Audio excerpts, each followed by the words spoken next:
Maupay nga adlaw mga kabugtuan ko dida kan Hesu Kristo. Adi na kita han Domingo han Pentecostes. An pagkunsad han Espiritu Santo. Ako ay Sister Mary Jan Sakay, han Franciscan Handmaids of the Lord.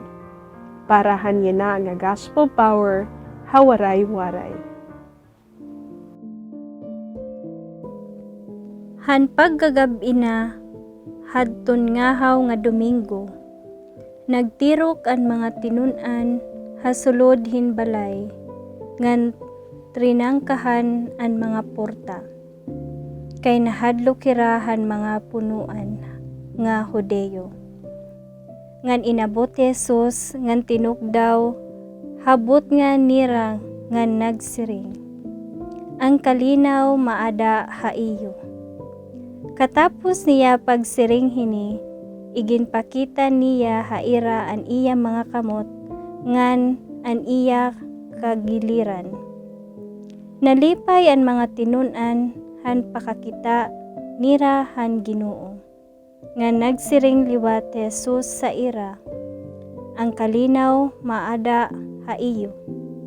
Sugad nga ginsugo ako han amay, ginsugo ko man kamo.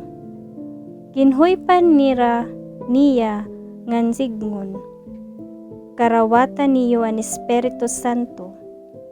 Kung pasayloon niyo ang mga salahan mga tawo, pasasayloon hira. Ngan kung diri niyo pasayloon hira, diri man hira pasasayloon.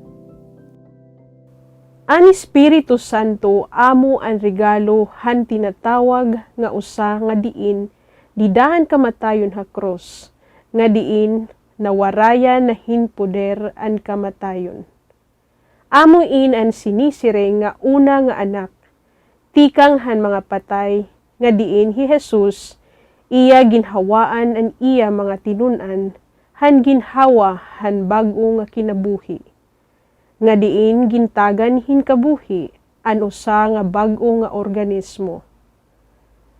An iya lawas nga amo an simbahan. Kumo ang primero nga tupak han misyon.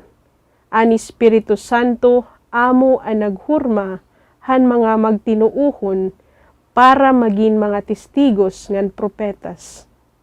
Kumo usa nga diri nakikitaan nga puwersa nga amo ang nagpapalakat.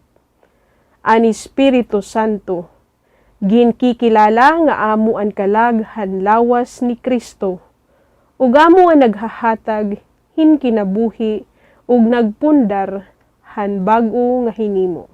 Kita nga mga natuo, kinmarawat gihapon han ginhawa, han bag-o nga kinabuhi, ngan didahan bunyag, amo liwat ang naging katinikangan. Habot nga han kamasamok, han mga butang dinhi hakalibutan, para mabuhi ngan umukoy nga bag-o nga mga hinimo.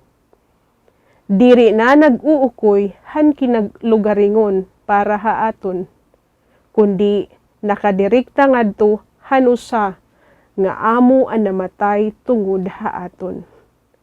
Tungod han aton katangkod ug hulos nga pagtuod ngan pagbaton ngan pagsugot didan paggiya ug pagsunod han waydong han Espiritu Santo nga diin nagiging instrumento kita han pagbag-o han dagway han kalibutan.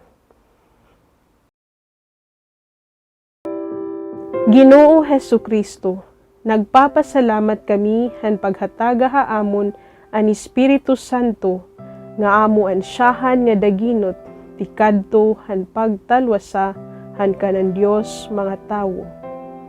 Amen.